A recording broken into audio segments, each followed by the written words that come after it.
നമ്മുടെ ഇന്നത്തെ വിഷയം എന്ന് പറഞ്ഞാൽ മാനസിക ആരോഗ്യവും ആത്മബോധവും എന്ന് പറയുന്ന വിഷയമാണ്. ഇതൊരു ഒരേ സമയം ഈ വിഷയം എന്ന് പറയുന്നത് മനഃശാസ്ത്രപരവുമാണ്, അതേസമയം സ്പിരിച്വലുമാണ്.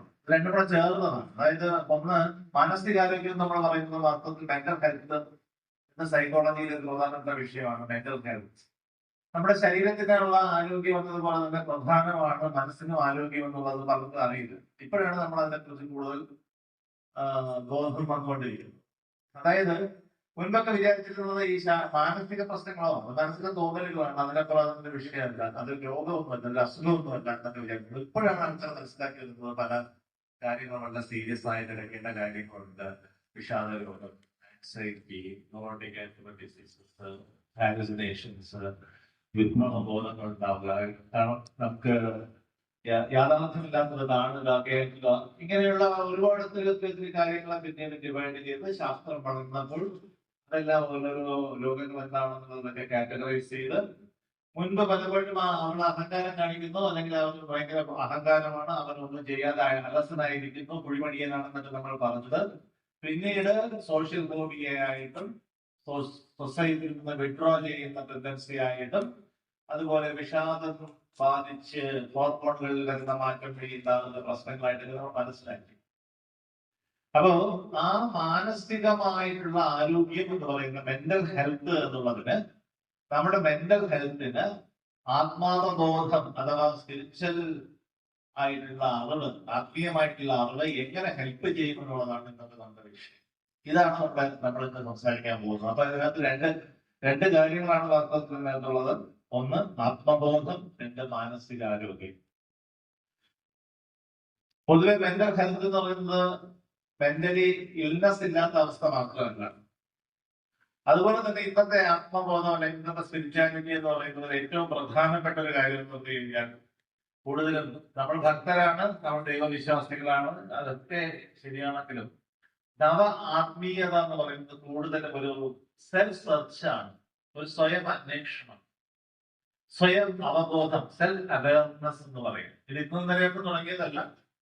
നമ്മൾ ആത്മീയത തുടങ്ങുന്ന കാലഘട്ടത്തിൽ, വേദങ്ങളുടെ കാലഘട്ടത്തിൽ, ഇതിഹാസങ്ങളുടെയും പുരാണങ്ങളുടെയും ഉപനിഷത്തിന്റെയും ഒക്കെ കാലഘട്ടത്തിൽ തന്നെ ഈ അന്വേഷണം ആരംഭിച്ചിട്ടുണ്ട്.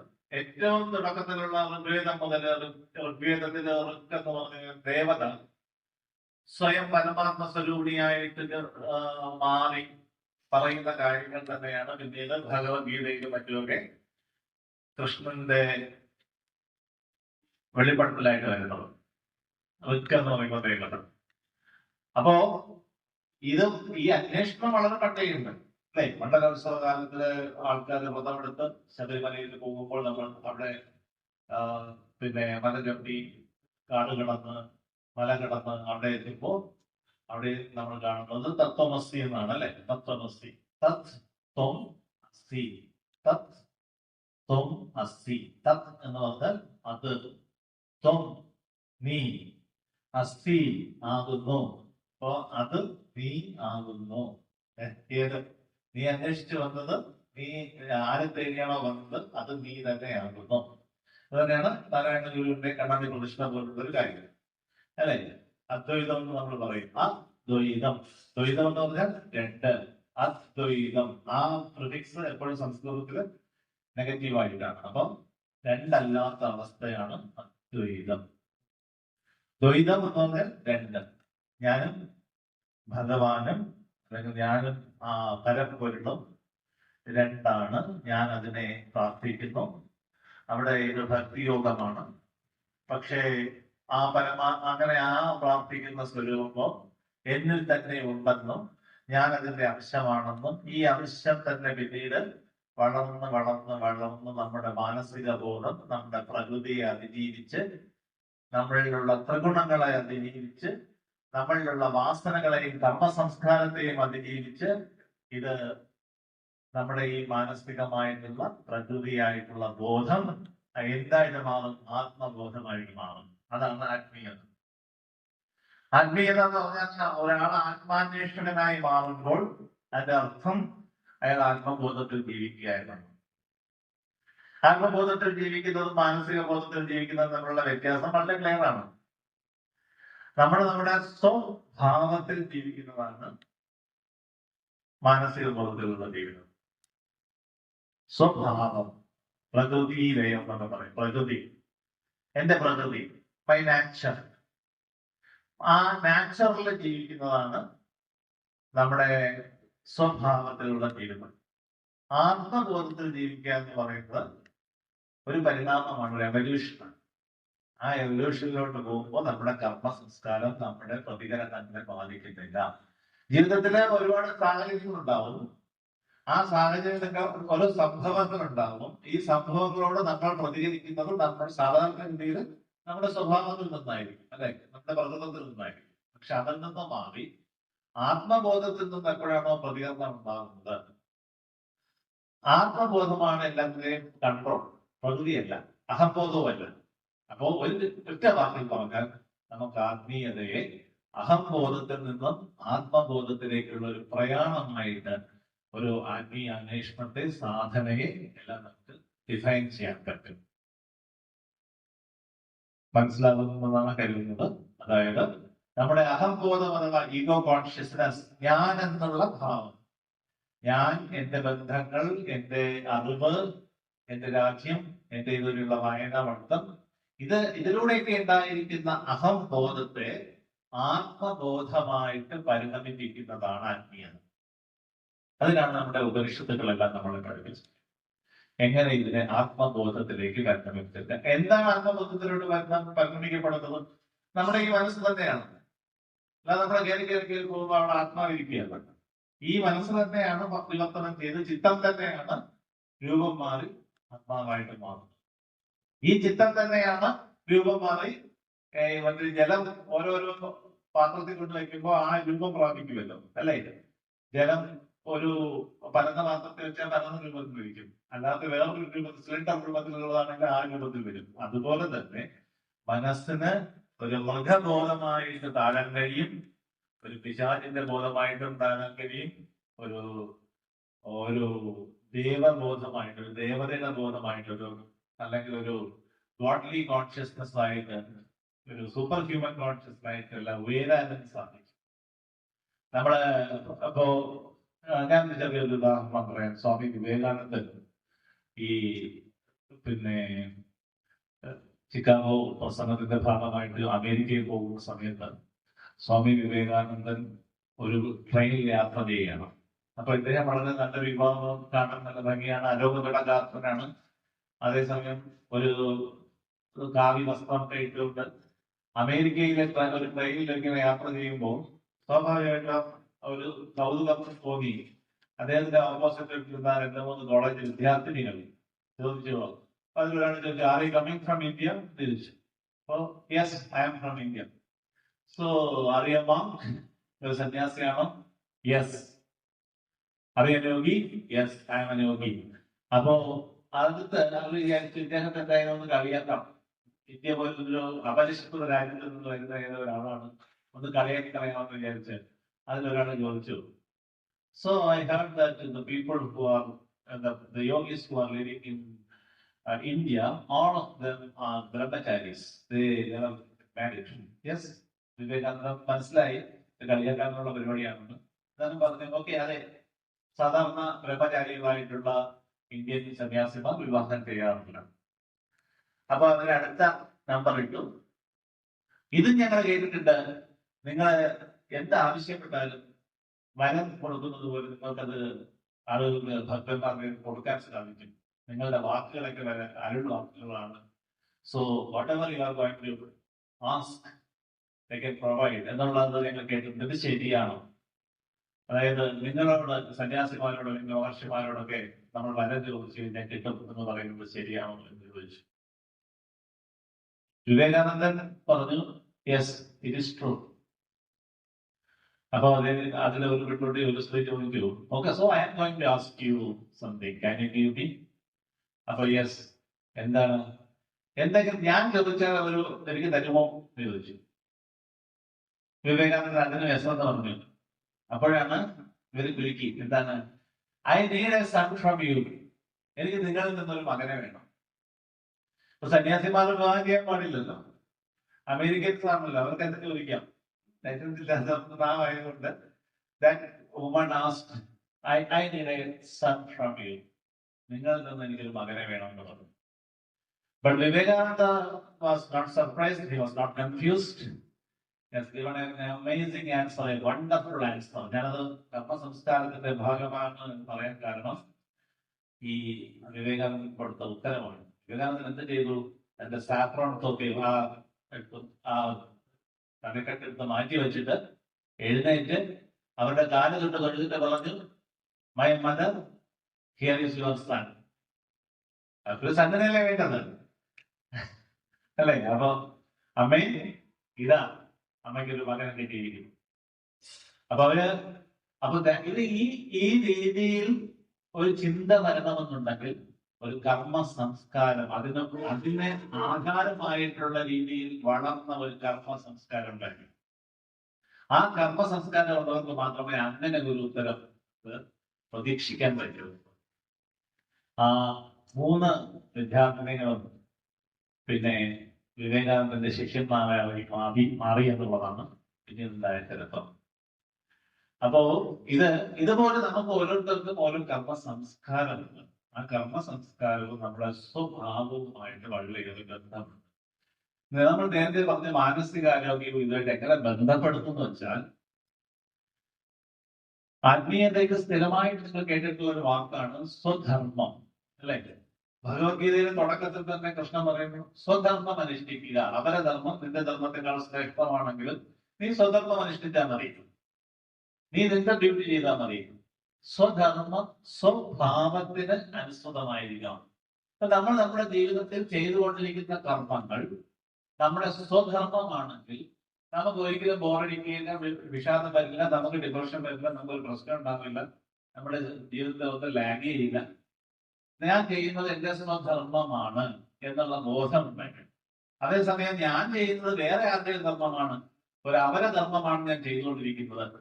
ജീവിതത്തിലെ പ്രത്യേക സാഹചര്യങ്ങൾ കൊണ്ടോ അല്ലെങ്കിൽ എന്താ പറയുക ഉപജീവനം കഴിക്കുവാൻ വേണ്ടിയോ അല്ലെങ്കിൽ നിർബന്ധിതമായോ എനിക്ക് ചെയ്യേണ്ടതില്ലാത്ത എന്തൊക്കെയോ കാര്യങ്ങൾ ഫോഴ്സ്ഫുള്ളി എനിക്ക് ചെയ്യേണ്ടി വരുന്നു എന്നൊരു തോന്നലിലാണ് നമ്മൾ ഓരോ കാര്യങ്ങൾ ചെയ്യുന്നുണ്ടെങ്കിൽ അതിന്റെ ഭാഗമായിട്ട് നമുക്ക് ഫ്രസ്ട്രേഷനും സ്ട്രെസ്സും, പിന്നെ ഈ ജോലി ചെയ്ത് കഴിഞ്ഞ ശേഷം നമുക്ക് എവിടെയെങ്കിലും പോയി റെസ്റ്റ് എടുക്കണം അല്ലെങ്കിൽ റിലാക്സ് ആവാനായിട്ട് എന്റർടൈൻമെന്റ് വേണം എന്നൊക്കെ തോന്നുകയും ചെയ്യും. അതേസമയം നമ്മൾ ചെയ്യുന്നത് സ്വധർമ്മമാണെങ്കിൽ നമുക്ക് അത് തന്നെയാണ് നമ്മുടെ ഹോബി, അത് തന്നെയാണ് നമ്മുടെ പാഷൻ, അത് തന്നെയാണ് നമുക്ക് എൻജോയ്മെന്റ്. അതിനുശേഷം പോയ ഒരു എൻജോയ്മെന്റിന്റെ ആവശ്യമില്ല, അത് തന്നെ നമ്മുടെ ധർമ്മം, ജോലി തന്നെയാണ് നമ്മുടെ എൻജോയ്മെന്റ് എന്നുള്ള രീതിയിൽ തരും. അപ്പോ മാനസികാരോഗ്യത്തിന് ഏറ്റവും നല്ലത് നമുക്ക് നമ്മുടെ സ്വഭാവത്തിന് അനുയോജ്യമായിട്ടുള്ള സ്വധർമ്മം തിരഞ്ഞെടുക്കുക എന്നുള്ളതാണ്, അല്ലെങ്കിൽ സ്വധർമ്മം ചെയ്യുക എന്നുള്ളതാണ്. അതുപോലെ വളരെയേറെ ഇൻസൈറ്റ്ഫുൾ ആയിട്ട് പറഞ്ഞ ഒരു സെന്റൻസ് ആണ്, അപരധർമ്മം നിന്റെ ധർമ്മത്തെക്കാളും ശ്രേഷ്ഠമാണെങ്കിലും നീ നിന്റെ ധർമ്മം ചെയ്താൽ മതി, നീ സ്വധർമ്മം ചെയ്താൽ മതി. അതിലെ തുടക്കത്തിൽ അർജുനോട് പറയുന്നത്, ബുദ്ധിയില്ലാത്തവരെ ആയിട്ട് പോലും നീ ബുദ്ധിമാന്മാരെ പോലെ ചമച്ച് സംസാരിക്കുന്നു. നീ പെട്ടെന്നൊരു ദിവസം പെട്ടെന്ന് നിന്റെ ക്ഷാത്ര ഗുണവും നിന്റെ ഇത്രയും കാലത്ത് നിന്റെ കർമ്മ സംസ്കാരവും എല്ലാം മറന്നിട്ട് നീ വേറെ ഒരാളെ പോലെ പെരുമാറുന്നു. അതിന് ഒബ്സഷൻ എന്നാണ് നമ്മൾ പറയുന്നത്. ഭ്രമം 3 രീതിയിലുണ്ട്. തമസിൽ നിന്നുണ്ടാകുന്ന ഭ്രമം, രജസിൽ നിന്നുണ്ടാകുന്ന ഭ്രമം, സാത്വികതയിൽ നിന്നുണ്ടാകുന്ന ഭ്രമം. അതിൽ സാത്വികതയിൽ നിന്നും തമസിൽ നിന്നും ഒക്കെ ഉണ്ടാകുന്ന ഭ്രമം പലപ്പോഴും നമ്മൾ തിരിച്ചറിയാൻ പറ്റില്ല. അതുപോലെ അർജുനന് പെട്ടെന്ന് തോന്നി ഇതെല്ലാം ഉപേക്ഷിച്ചിട്ട് പോയി സന്യാസിയാകാം. വസ്തുതയിൽ ഒരിക്കലും അദ്ദേഹത്തിന് ഉപേക്ഷിച്ച് പോകാനും പറ്റില്ല, സന്യാസിയാകാനും പറ്റില്ല. അതൊരു ഒബ്സഷനാണ്, വളരെ സൈക്കോളജിക്കൽ ആയിട്ടുള്ള കാര്യമാണ്. പലപ്പോഴും പല പണ്ഡിതന്മാരും നമ്മളെ ഹൈന്ദവ ധർമ്മത്തെ, സനാതന ധർമ്മത്തെ ക്വസ്റ്റ്യൻ ചെയ്യാനായിട്ട് ഉപയോഗിക്കുന്ന കാര്യമാണ്. ഒരാള് യുദ്ധമൊന്നും വേണ്ട, ഞാൻ പോയി തപസ് ചെയ്തോളാം, എനിക്ക് എന്റെ അപ്പൂപ്പനെ ഒന്നും കൊല്ലാൻ വയ്യ, ഗുരുവിനെ കൊല്ലാൻ വയ്യ എന്ന് പറഞ്ഞപ്പോ നിങ്ങളുടെ ദൈവം എന്താ പറഞ്ഞേ? അതൊന്നുമല്ല, ഇപ്പൊ നീ ഉടനെ തന്നെ നിന്റെ ധർമ്മം നിർവഹിക്കണം, നീ അവരെല്ലാം കൊല്ലണം എന്ന് പറയുന്നു. ഇതാണോ എന്നൊക്കെ ഒരു ഉപരിപ്ലവമായ ചോദ്യം പലപ്പോഴും നമ്മൾ ക്വസ്റ്റ്യൻ കേട്ടിട്ടുണ്ട്. ആക്ച്വലി ഇതിനകത്ത് തീരെ ഉപരിപ്ലവമായിട്ടുള്ള ഒരു ബുദ്ധിയുള്ളവർ മാത്രമേ ഇങ്ങനെ ചോദിക്കുകയുള്ളൂ. കാരണം ഇതൊരു 11 അവറില് കുരുക്ഷേത്രം എന്ന് പറഞ്ഞ യുദ്ധം നടക്കാനായിട്ട് അങ്ങോട്ടും ഇങ്ങോട്ടും ആയുധവും പറ്റിക്കൊണ്ട് നിൽക്കുന്ന ഒരു സന്ദർഭത്തിലാണ് ഈ സംഭാഷണം നടക്കുന്നത്, അല്ലെ? അവിടെ അപ്പുറത്ത് നിൽക്കുന്ന ഭീഷ്മരും ദ്രോണരും ഒക്കെ വാസ്തവത്തില് ഇപ്പോ പിന്നെ ഗുരുവായിട്ടോ അപ്പൂപ്പനായിട്ടോ അവിടെ ഇദ്ദേഹത്തെ സ്നേഹിക്കാനോ താലോലിക്കാനോ നിൽക്കുകയല്ല. അവരെ ആയുധവും വെച്ചുകൊണ്ട് ഇദ്ദേഹത്തെ കൊല്ലാൻ വന്ന് നിൽക്കുകയാണ്, അല്ലെ? അപ്പോ any relation can be changed at any time. Relation is relative. ആപേക്ഷികമാണ് എല്ലാ ബന്ധവും. ഒരിക്കൽ അപ്പൂപ്പനായിരുന്ന ആളും ഒരിക്കൽ ഗുരുവായിരുന്ന ആളും പിന്നീട് ശത്രുക്കളാവാം. എല്ലാ ബന്ധങ്ങളും ആത്യന്തികമായിട്ട് ഒരു പെർമനൻസി ഇല്ലാത്തതാണ് എന്ന്, അല്ലെങ്കിൽ എല്ലാ കാര്യങ്ങളും ആപേക്ഷികമാണ് എന്ന് ആൽബർട്ട് ഐൻസ്റ്റീനും ആയിരക്കണക്കിന് വർഷങ്ങൾക്ക് മുമ്പ് കൃത്യമായിട്ട് ഭഗവാൻ നമുക്ക് പറഞ്ഞു തന്നു, അല്ലേ? ഇത് ഇവിടെ ഒന്നും തന്നെ സ്ഥിരമല്ല, ഇതെല്ലാം മാറിക്കൊണ്ടിരിക്കുന്നതാണ് എന്ന് കൃത്യമായിട്ട് പറഞ്ഞു നമുക്ക് വരികയായിരുന്നു ആ ഇതില്. അത് സത്യവുമാണ്. വാസ്തവത്തിൽ അർജുനന് സംഭവിച്ചിരിക്കുന്നത് ഒരു നിമിഷത്തെ ഒരു ദൗർബല്യമാണ്. അതുകൊണ്ടാണ് തേന എന്താണ് അല്ല ക്ഷുദ്രഹൃദയ ദൗർബല്യം രക്തോത്തിഷ്ട പരന്തവ. എന്റെ ഈ ഹൃദയ ദൗർബല്യം കളഞ്ഞിട്ട് നീ ഉണർന്നെഴുന്നേൽക്കുക പരന്തവ. പരന്തവ ശത്രുക്കളെ ഉറപ്പിക്കുന്നവനെ, ശത്രുക്കളെ വിജയിക്കുന്നവനെ എന്ന് അഡ്രസ് ചെയ്തുകൊണ്ട് അദ്ദേഹം മോട്ടിവേറ്റ് ചെയ്യുന്നത്. ഭഗവത്ഗീത എന്ന് പറഞ്ഞു കഴിഞ്ഞാൽ നമ്മൾ കണ്ടിട്ടുള്ള ഏറ്റവും പുരാതനവും ഏറ്റവും ശക്തവുമായിട്ടുള്ള മോട്ടിവേഷനാണ്. ഏറ്റവും എന്ന് വെച്ച് കഴിഞ്ഞാൽ ഒരു ഫിനിക്സ് പക്ഷിയെ പോലെ ഒരാളെ ഉണർത്തിയെടുത്ത് പറത്തുകയാണ്, അല്ലെ? സകല രീതിയിലും തളർന്ന് ഐഡന്റിറ്റി ക്രൈസിസ് ബാധിച്ച് ലൈഫ് മൊത്തം ഒരു ഡെസ്പോണ്ടന്റ് ആയിട്ട്, അല്ലെങ്കിൽ എല്ലാ രീതിയിലും ഫ്രസ്ട്രേറ്റഡ് ആയിട്ട് എവിടെയെങ്കിലും ഏതെങ്കിലും കാട്ടിൽ പോയി യാചിച്ച് നടക്കാം എന്ന് വിചാരിച്ചുകൊണ്ട് ഇരുന്ന ഒരാൾ, അല്ലെങ്കിൽ തപസ് ചെയ്യാമെന്ന് വിചാരിച്ചിരുന്ന ഒരാളെ തിരിച്ച് അയാളുടെ ശാസ്ത്രവീര്യത്തിലേക്ക്, അയാളുടെ സ്വധർമ്മത്തിലേക്ക്, അയാളുടെ യഥാർത്ഥത്തിൽ അയാൾ ചെയ്യേണ്ടത് എന്താണോ അതിലേക്ക് ചൂണ്ടിക്കാണിച്ചു കൊടുത്ത ഒരു പ്രകാശ വലയമാണ് വാസ്തവത്തിൽ ഭഗവത്ഗീത എന്ന് പറയുന്നത്. അതുകൊണ്ട് തന്നെയാണ് സഹസ്രാബ്ദങ്ങൾ കഴിഞ്ഞിട്ടും അതിന്റെ റെലവൻസ് ഇന്നും കൂടി കൂടി കൂടി കൂടി വരും. എത്ര പറഞ്ഞാലും, എത്ര ക്ലാസ് എടുത്താലും, എത്ര പറഞ്ഞ് പ്രഭാഷണം ചെയ്താലും തീരാത്ത വിധം നമ്മുടെ ഉൾബോധത്തെ, നമ്മുടെ ഉൾവെളിച്ചമായിട്ട് നമുക്ക് നൽകാൻ ഒരുപാട് പ്രകാശമുള്ള ഒരു അക്ഷരങ്ങളാണ് ആ ഭഗവത്ഗീതയിൽ.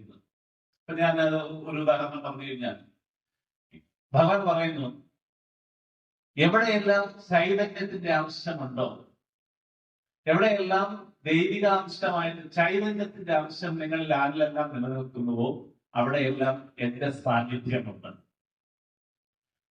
എന്ന് വ്യക്തമായിട്ടാണ് പറഞ്ഞിരിക്കുന്നത്, അല്ലെ? നമുക്ക് പല വ്യക്തികളെയും കാണുമ്പോൾ അറിയാം, വളരെ ലൈവായിരിക്കും. ചില ആൾക്കാരെ ഓടി നടക്കുന്ന ആളുകളുണ്ട്, അല്ലെ? അവരായിരിക്കാം ഒരു നാടിന്റെയോ ഒരു കുടുംബത്തിന്റെയോ ഒക്കെ ഒരു ചൈതന്യം. നമ്മൾ പറയുന്ന അയാൾ വന്നാൽ സമാധാനമായി, ഇനി എന്തായാലും നോക്കിക്കൊള്ളു എന്ന് പറയും. അപ്പൊ അവിടെയൊക്കെ നമ്മൾ ശ്രദ്ധിച്ചാൽ അറിയാം, ഈ എവിടെയാണോ പ്രകാശമുള്ളത്, അതേസമയം ചില വ്യക്തികൾ എപ്പോഴും ഉറക്കം തൂങ്ങിക്കൊണ്ടിരിക്കും. ജീവിതത്തിൽ ഒന്നിനോട് താല്പര്യമില്ലാത്തവർ പണ്ട് ഉറക്കം തൂങ്ങിക്കൊണ്ടിരിക്കും. രാവിലെ എഴുന്നേറ്റതുകൊണ്ട് ജീവിച്ചിരിക്കുന്നു, അപ്പൊ ഇനി ജീവിക്കാം, ഇന്നൊരു ദിവസം കൂടെ ജീവിക്കാം, ഇനി യാതൊരു ബാധ്യതയായിട്ട് കരുതുന്ന ആൾക്കാരുണ്ട്. അപ്പൊ അങ്ങനെയുള്ള വ്യക്തികളല്ല ഭഗവാൻ പറഞ്ഞ ചൈതന്യമുള്ളത്. എവിടെയെല്ലാം ചൈതന്യത്തിന്റെ അംശമുണ്ടോ, സർഗാത്മകതയുടെ അംശമുണ്ടോ, ക്രിയേറ്റിവിറ്റി ഉണ്ടോ, അവിടെയെല്ലാം ഞാനുണ്ട് എന്നാണ്. അപ്പോ അതിലൂടെയൊക്കെ സൂക്ഷ്മമായിട്ട് ഈശ്വര തത്വം എന്താണെന്ന് ഭഗവത്ഗീത നമുക്ക് വ്യക്തമാക്കി തരുന്നുണ്ട്. പിന്നെ നമ്മൾ എന്തുകൊണ്ട് ജീവിതത്തിൽ ഓരോ കാര്യങ്ങൾ സഫർ ചെയ്യുന്നു? തുടക്കത്തിൽ തന്നെ അർജുനന്റെ ക്വസ്റ്റ്യൻ ഉണ്ട്, പാപം ചെയ്യുവാൻ ആരും ആഗ്രഹിക്കുന്നില്ല, പക്ഷെ എല്ലാവരും ചെയ്തു പോകും. അപ്പോ അതിന് കാരണം എന്താണ് എന്ന് ചോദിക്കുമ്പോൾ അത് കൃത്യമായിട്ട് കൃഷ്ണൻ പറയുന്നുണ്ട്. നിങ്ങൾ എത്ര തന്നെ മനസ്സിന് നിയന്ത്രണമുള്ള ആളോ ആയിക്കോട്ടെ, എത്ര തന്നെ സ്ഥിതപ്രജ്ഞനായിക്കൊള്ളട്ടെ, വാസനകൾ അവയുടെ വഴികളിലേക്ക് നിങ്ങളെ വലിച്ചു കൊണ്ടുപോകുന്നു. ഇതിൽ നിന്ന് രക്ഷപ്പെടാൻ എന്തെങ്കിലും വഴിയുണ്ടോ ഭഗവാനെ എന്ന് ചോദിച്ചപ്പോൾ കൃത്യമായിട്ട് പറഞ്ഞു കൊടുക്കുന്നു. അഭ്യാസേന വൈരാഗ്യം, അഭ്യാസം, വൈരാഗ്യം, ഈ രണ്ട്, അതായത് അഭ്യാസം കോൺസ്റ്റന്റ് പ്രാക്ടീസ്, സാധന, വൈരാഗ്യം ഡിറ്റാച്ച്മെന്റ്, ഈ രണ്ട് വഴികളിലൂടെ നമുക്ക് രക്ഷപ്പെട്ടു പോകാമെന്ന് കൃത്യമായിട്ട് പറഞ്ഞിട്ടുണ്ട്. അപ്പൊ ആത്മബോധം എന്ന് പറയണമെങ്കിൽ ആദ്യം നമ്മൾക്ക് ഈ ആത്മബോധം എന്താണെന്ന് അറിയണമെന്നുണ്ടെങ്കിൽ പ്രകൃതിയുടെ ബോധം എന്താണ്, എന്നിൽ പ്രവർത്തിക്കുന്ന പ്രകൃതിയുടെ ബോധം എന്താണെന്ന് മനസ്സിലാക്കണം. അത് മനസ്സിലാക്കി, അതാണ് ഞാൻ എന്ന് പറയുന്ന വ്യക്തി. എന്റെ അഹംബോധം എങ്ങനെയാണ് പ്രവർത്തിക്കുന്നത്, എവിടെയാണ് അത് സ്റ്റക്ക് ആവുന്നത്, എപ്പോഴാണ് അത് റൈസ് ആവുന്നത്, എപ്പോഴാണ് അത് ഡൗൺ ആവുന്നത്, എന്റെ ഇഷ്ടങ്ങളും അനിഷ്ടങ്ങളും എന്തുകൊണ്ട് ഇങ്ങനെ നിൽക്കുന്നു. ഓരോരോ സ്റ്റിമുലേഷൻസ്, അതായത് ജീവിതത്തിൽ ഓരോരോ സാഹചര്യങ്ങളിൽ ഓരോരോ ഉദ്ദീപനങ്ങൾ ഉണ്ടാകുമ്പോൾ നമ്മുടെ മാനസികമായ പ്രതികരണം എന്താണ്, വാക്കുകളിലുള്ള പ്രതികരണം എന്താണ്, അല്ലാതെയുള്ള നമ്മുടെ കർമ്മണ്യ ആക്ഷൻസ് എന്താണ്, പ്രവൃത്തി മൂന്ന് രീതിയിലാണ്: മനസ്സ, വചസ്സ, കർമ്മണ്യ, അല്ലെ? വാക്കുകൊണ്ട്, മനസ്സുകൊണ്ട്, പ്രവൃത്തി കൊണ്ട്, ഇങ്ങനെയുള്ള മൂന്ന് വിധത്തിലുള്ള കർമ്മങ്ങളെയും എങ്ങനെയാണ് അഹംബോധവും ആത്മബോധവുമായിട്ട് നമ്മുടെ കർമ്മ സംസ്കാരം അതിനകത്ത് ഇൻഫ്ലുവൻസ് ചെയ്യുന്നത് മനസ്സിലാക്കി കഴിഞ്ഞാൽ പ്രകൃതി എങ്ങനെയാണ് നമ്മൾ പ്രവർത്തിക്കുന്നത് എന്നുള്ളത് നമുക്ക് അറിയാൻ കഴിയും. പ്രകൃതി നമ്മളിൽ എങ്ങനെയാണ് പ്രവർത്തിക്കുന്നത് മനസ്സിലാക്കി കഴിഞ്ഞാൽ മാത്രമേ നമുക്ക് ആത്മബോധത്തിലേക്ക് ഒരു ട്രാൻസ്ഫർമേഷൻ സാധ്യമാവുകയുള്ളൂ. അല്ലെങ്കിൽ എന്ത് പറ്റുമെന്നറിയോ, നമ്മൾ പ്രകൃതിയുടെ തന്നെ ഒരു തമാശയ്ക്ക്, അല്ലെങ്കിൽ പ്രകൃതിയുടെ തന്നെ ഒരു പരീക്ഷണത്തിന്, നമുക്ക് അതിനെ വേറെ രീതിയിൽ പറയുന്നതാണ് മഹാമായയുടെ പരീക്ഷണം എന്നും ദേവിയുടെ പരീക്ഷണം എന്നൊക്കെ നമ്മൾ പറയുന്നു. ആ പരീക്ഷണത്തിന് വിധേയപ്പെട്ട് നമ്മൾ ഇങ്ങനെ ഇരിക്കും. നാരദനെ കുറിച്ചൊരു കഥ പറയാറുണ്ട്. നാരദൻ എല്ലാ സമയവും നാരായണ നാരായണ നാരായണ ജപിച്ചുകൊണ്ടിരിക്കുന്നതാണ്. അപ്പൊ നാരദൻ മഹാവിഷ്ണുവിനോട് പോയി ചോദിച്ചു, അങ്ങയുടെ ഏറ്റവും വലിയ ഭക്തൻ ഞാനല്ലേ? അപ്പോ എല്ലാ സമയം ഞാൻ അങ്ങയെ ഓർത്തോണ്ടിരിക്കുന്നു. അതുകൊണ്ട് ഈ മായ എന്ന് പറയുന്ന ആ ഗ്രേറ്റ് ഇല്യൂഷൻ, ആ മായ എന്നെ എന്തെങ്കിലും ബാധിക്കുവാനുള്ള സാധ്യതയുണ്ടോ? എപ്പോഴും അങ്ങയെ കുറിച്ച് ചിന്തിച്ചുകൊണ്ടിരിക്കുന്ന ഞാൻ മായയ്ക്ക് അധീനനായി പോകാനുള്ള എന്തെങ്കിലും സാധ്യതയുണ്ടോ എന്ന് ചോദിച്ചു. അപ്പൊ മഹാവിഷ്ണു മറുപടി എന്ന് പറഞ്ഞില്ല. മഹാവിഷ്ണു നാരദരെ നമുക്കൊന്ന് നടക്കാം, ഭൂമിയിലോട്ട് പോകാൻ. അങ്ങനെ ഇവര് രണ്ടുപേരും കൂടെ ഭൂമിയിലേക്ക് പോയി ഇവരെ നടന്നു പോകുന്നു. ഉച്ച സമയമാണ്, നല്ല ചൂടാക്കി ആയപ്പോൾ മഹാവിഷ്ണു പറഞ്ഞു, നാരദരെ എനിക്ക് ദാഹിക്കുന്നു, നീ പോയി കുറച്ച് വെള്ളം കൊണ്ടുവരണം. അങ്ങനെ നാരദൻ വെള്ളം അന്വേഷിച്ച് പോകുന്നു. ഒരു നദിയുടെ തീരത്തെത്തുമ്പോൾ അവിടെ ഒരു സുന്ദരിയായ ഒരു സ്ത്രീ, ഒരു യുവതി വെള്ളം എടുത്തുകൊണ്ട് നിൽക്കുന്നു. അപ്പോ നാരദന്, യുവസന്യാസിയായ നാരദനെ ഒരു ആകർഷണം തോന്നുന്നു. ആ ആകർഷണത്തിന്റെ ഭാഗമായിട്ട് നീ ആരാണ്, എവിടെയാണ് നമുക്ക് ചോദിക്കുമ്പോൾ ആ സ്ത്രീ പറയുന്നത്, ഇതുപോലെ ഞാൻ ഇവിടുത്തെ ഗ്രാമമുഖ്യന്റെ മകളാണ്, വീടിന്റെ അപ്പുറത്ത്, കടവിന്റെ അപ്പുറത്താണ് എന്റെ വീട്. എനിക്ക് നിന്നെ എന്താ വളരെ ഇഷ്ടപ്പെട്ടു, ഞാൻ നിന്റെ അച്ഛനോട് വന്ന് നിന്നെ കുറിച്ച് ചോദിക്കട്ടെ എന്ന് പറഞ്ഞു. യുവതി ലജ്ജയോടുകൂടി ഒരു മറുപടിയും പറയാതെ വെള്ളം എടുത്തുകൊണ്ട് പോയി പിറകെ നാരദൻ പോയി ഈ യുവതിയുടെ അച്ഛനോട് പ്രപ്പോസ് ചെയ്യുന്നു. ലോകപ്രശസ്ത സന്യാസിയായ നാരദന്റെ പ്രപ്പോസൽ വന്നതോടെ അയാൾ സന്തോഷത്തോടു കൂടി സമ്മതിച്ചു.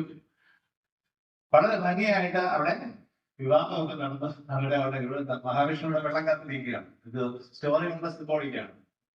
നമ്മൾ ദൈവത്തെ ഓർത്ത് ഒരിടത്ത് വെച്ചിട്ട് കൂട്ടി വെച്ചിട്ട് കബീർദാസ് പറയുന്നത് പോലെ, ഭഗവാൻ ഞാൻ വന്ന് വാതിൽ കൊണ്ടുകയായിരുന്നു, നീ തിരിച്ചിരുന്ന് എനിക്ക് വേണ്ടി ജപിച്ചോണ്ടിരിക്കുകയായിരുന്നു എന്ന് പറയുന്നത് പോലെ ഇവിടെ മഹാവിഷ്ണു ഇങ്ങനെ വെള്ളം കാത്തിരിക്കുന്ന സമയത്ത് ഇദ്ദേഹം ഇവിടെ കുടുംബജീവിതം ആരംഭിച്ചു. അപ്പൊ ആ നദിയില് ഇടയ്ക്കിടയ്ക്ക് വെള്ളപ്പൊക്കം വരാറുണ്ടായിരുന്നു. അപ്പൊ ഈ വെള്ളപ്പൊക്കം വരുമ്പോൾ സാധാരണഗതിയിൽ അവിടുത്തെ കുളികളൊക്കെ ഒളിച്ചു പോകും, അടുത്തുള്ള കുളികൾ. നാരദൻ താമസിക്കുന്നത് വലിയൊരു ബംഗ്ലാവിലാണ്. അവിടെ ഈ പ്രശ്നമില്ല. ഓരോ തവണയും ഒരു വർഷം ഈ വെള്ളപ്പൊക്കം വരുന്ന സമയത്ത് നാരദൻ അവിടെ നിന്ന് ആലോചിക്കും, പാവപ്പെട്ട ആൾക്കാർ ഇങ്ങനെ ഇത്, പക്ഷെ ഞാൻ എത്ര ഭാഗ്യവാനാണ്, ഞാൻ സുരക്ഷിതനാണ്. അതിനിടയ്ക്ക് നാരദന്റെ 2-3 കുട്ടികളൊക്കെ ഉണ്ടാവും. അങ്ങനെ ഇരിക്കെ ഒരു സമയത്ത് ഈ വെള്ളപ്പൊക്കം വളരെ ശക്തമായിട്ട് വന്നു, അതിശക്തമായ വെള്ളം. അങ്ങനെ വെള്ളപ്പൊക്കം വന്നപ്പോൾ ഈ ബംഗ്ലാവ് അതിനകത്ത് ഒലിച്ചു പോയി. അപ്പൊ നദിയിലെ ഇങ്ങനെ എല്ലാം കൂടെ നദിയും കൂടെ ഒലിച്ചുകൊണ്ടിരിക്കുന്നു. നാരദൻ ഭാര്യയെ പിടിക്കുന്ന സമയത്ത് ഒരു കൊച്ച് പോകും. അപ്പൊ അത് അച്ഛ എന്നെ രക്ഷിക്കുന്നു പറഞ്ഞു. അതിനെ പിടിക്കുന്ന സമയത്ത് ഭാര്യ അങ്ങോട്ട് എന്നെ രക്ഷിക്കണം, എന്നെ നോക്കണേ എന്ന് പറയുന്നു. ഇങ്ങനെ എല്ലാവരും കൂടെ വിളിച്ചുകൊണ്ടിരിക്കുന്ന സമയത്ത് ഒരു രക്ഷയില്ലാതായപ്പോൾ കുറെ കാലത്തിന് ശേഷം നാരദൻ ആദ്യമായിട്ട് വീണ്ടും നാരായണ നാരായണ എന്ന് വിളിച്ചു. നാരായണ നാരായണ. കുറെ നന്നായിട്ട് ഈ നാരായണൻ നാരദന്റെ മനസ്സിലില്ലായിരുന്നു. അടുത്ത നേരെ സ്ത്രീ കട്ട് ചെയ്ത് അടുത്ത സ്ത്രീയില് നാരദൻ നോക്കുമ്പോൾ വിഷ്ണു മുമ്പിൽ തിരിച്ചോണ്ട് നിൽക്കുകയാണ്. അവിടെ ഭാര്യയില്ല, മക്കളുമില്ല, വെള്ളപ്പൊക്കവും ഇല്ല, നദിയില്ല, ഒന്നുമില്ല. എന്നിട്ട് പറയും, നാരദരെ വെള്ളം അവിടെ, ഞാൻ പറഞ്ഞതിന്റെ വെള്ളം നഷ്ടപ്പെട്ട് നിൽക്കുകയാണ്, വെള്ളം അവിടെ. അപ്പൊ നാരദൻ തിരിച്ചെഴുതിട്ട്, അയ്യോ എന്റെ ഭാര്യ മക്കൾ ഒന്നുമില്ല, ഇതാണ് മായ. നിനക്ക് മായ എന്താണെന്ന് കാണിച്ചു തരാനായി ഞാൻ ക്രിയേറ്റ് ചെയ്ത ഒരു ഇല്യൂഷനാണിത് എന്ന് പറയുന്നത്. അത് ഇതുപോലെ തന്നെയാണ് ജീവിതത്തിൽ ചില സാഹചര്യങ്ങളിൽ നമ്മുടെ വ്യക്തിത്വം, നമ്മുടെ അസ്തിത്വം, നമ്മുടെ ഐഡന്റിറ്റി ഇതെല്ലാം വിട്ടിട്ട് നമ്മൾ ചിലതിന്റെ പിറകെ അങ്ങ് പാഞ്ഞങ്ങ് പോകും. ഒരു മായാമുഖ പോകുന്നതിന്റെ പിറകെ പോകുന്ന പോലെ അല്ലേ? സീതയുടെ ആ ഒരു അതൊരു സിംബോളിക് ആയിട്ടുള്ള കാര്യമാണ് പറയുന്നത്. ആ മായ ബോധത്തിന്റെ പുറകെ പോകുന്നതാണ് ശരിക്കും ആ അരീജൻ ഇങ്ങനെ വന്ന് ഒരു മാനായിട്ട് മാറുമ്പോൾ സംഭവിക്കുന്നത്. അപ്പൊ അതുപോലെ നമ്മൾ ചില കാര്യങ്ങളെ നമ്മുടേതല്ലാത്ത, നമ്മുടെ സ്വധർമ്മവുമായിട്ട് ബന്ധമില്ലാത്ത ചില ഭ്രമങ്ങൾ ബാധിച്ച്, അത് ചിലപ്പോൾ സാമ്പത്തിക വിഷയമായിരിക്കാം, ചിലപ്പോൾ നമ്മുടെ ഇമോഷണൽ ആയിട്ടുള്ള ആകർഷണത്തിന്റെ ഭാഗമായിട്ട് വരുന്നതായിരിക്കാം. പക്ഷേ യാഥാർത്ഥ്യ ബോധത്തിൽ നിന്നൊക്കെ നമ്മൾ വിട്ട് നമ്മളിങ്ങനെ പാഞ്ഞതിന്റെ പിറകെ നമ്മുടെ ആയുസ്സും നമ്മുടെ ബുദ്ധിയും എല്ലാം കളഞ്ഞ് ഭ്രമത്തോടു കൂടി ഇങ്ങനെ പിറകെ പായി. ആ സമയത്ത് നമ്മൾ രജസ് മാത്രമേ വർക്ക് ചെയ്യുള്ളൂ.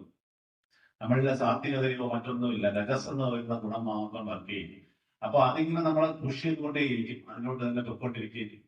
പക്ഷേ ഒരുപാട് സമയം കഴിയുമ്പോൾ നമുക്ക് തിരിച്ചറിവുണ്ടാകുന്നത് ഇതൊരിക്കലും this is not my cup of tea, ഇതൊരിക്കലും എനിക്കുള്ളതല്ല, ഇത് എനിക്ക് പറഞ്ഞിട്ടുള്ള ഒരു കാര്യമല്ല, ഞാൻ ഇതിന്റെ പിറകെ ഭ്രമിച്ചു പോവുകയാണ്. വേറെ ഒരാൾക്ക് പക്ഷെ അത് വളരെ എളുപ്പത്തിൽ കിട്ടിയതായിരിക്കാം, പക്ഷെ അത് അയാളുടെ ആത്മാവിന്റെ ഗുണം കൊണ്ടാണ്.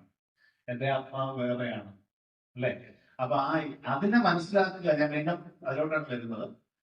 എന്നിലെ പ്രകൃതിയെ മനസ്സിലാക്കാതെ ഒരിക്കലും എന്നിലെ ആത്മാബോധത്തെ കിട്ടില്ല. ഞാൻ എന്താണ്, എന്റെ സ്വഭാവം എങ്ങനെയാണ്, ഞാൻ എങ്ങനെയാണ് ഓരോ കാര്യങ്ങളും പ്രതികരിച്ചുകൊണ്ടിരിക്കുന്നത് എന്ന് യാഥാർത്ഥ്യ ബോധത്തോടെ മനസ്സിലാക്കുന്ന ഒരാൾക്കല്ലാതെ അഹംബോധം തിരിച്ചറിയാൻ കഴിയില്ല. അഹംബോധം തിരിച്ചറിഞ്ഞില്ലെങ്കിൽ ആത്മബോധത്തിലോട്ട് പോകാനും കഴിയില്ല. ഇതാണ് ഈശാവാസ്യ ഉപനിഷത്തില് വളരെ വ്യക്തമായിട്ട് പറയുന്നത്. അവിദ്യയെ ഉപാസിക്കുന്നവൻ ഇരുട്ടിൽ പതിക്കുന്നു, വിദ്യയെ മാത്രം ഉപാസിക്കുന്നവൻ ഊരിരുട്ടിൽ പതിക്കുന്നു.